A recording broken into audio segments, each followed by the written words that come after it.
অনেক দিন পরে ডিম দিয়ে আলু ঘন্ট করব। এটা আমার খুব পছন্দের তরকারি। প্রথমেই সেদ্ধ ডিমগুলো হলুদ লবণ দিয়ে একটু তেলে ভেজে নিয়েছি। ডিমগুলো হালকা ভেজে নিয়েছি। একটু বেশি ভাজলে ডিমগুলো কেমন শক্ত হয়ে যায়। একটু বেশি পেঁয়াজ কুচি তেলে ভেজে নিয়েছি। দিয়েছি গোটা মশলা আর বাটা মশলা। এ পর্যায়ে শুকনো মশলাগুলো দিয়ে দিয়েছি। আমি এই ঘন্টটা কাঁচামরিচ দিয়ে করব, যার কারণে রঙটা তো গাঢ় আসবে না, হালকা হলুদ কালারের হবে। তো কষানো মশলাতে আমি আলুগুলো ভেঙে দিয়ে ভালোভাবে কষিয়ে নিয়েছি। অল্প অল্প পানি দিয়ে আমি বেশ কিছুক্ষণ কষিয়ে নিয়েছি। এ পর্যায়ে কয়েকটা কাঁচামরিচ ফালি দিয়েছি।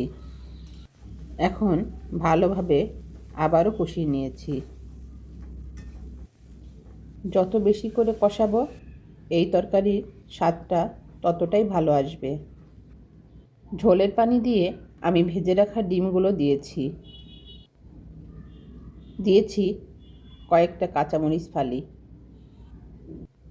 গরম মশলা গুঁড়া, ধনেপাতা কুচি, কিছু বেরেস্তা দিয়েছি, আগে থেকেই তৈরি করা ছিল।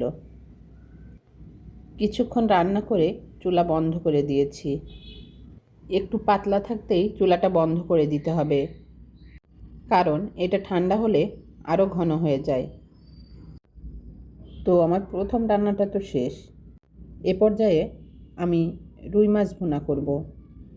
প্রতিদিনের এই সাধারণ রান্নাগুলো এই গরমে দারুণ তৃপ্তিদায়ক লাগে। ডাঁটা আলুগুলো মশলাতে ভালোভাবে কষিয়ে নিচ্ছি। যেহেতু গরম পড়েছে তাই এই ঝোল তরকারি বেশ ভালো লাগে। এ পর্যায়ে ঢেকে কিছুক্ষণ রান্না করব। দিয়েছি পাকা টমেটো ফালি আর কাঁচামরিচ। এ পর্যায়ে দিয়েছি ভাজা মাছ আর ক্যাপসিকাম।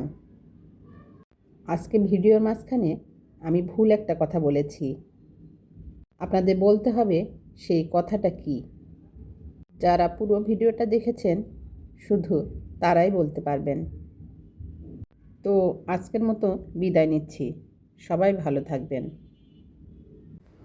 আর আমার ভিডিওটা ভালো লাগলো কি না অবশ্যই জানিয়ে যাবেন।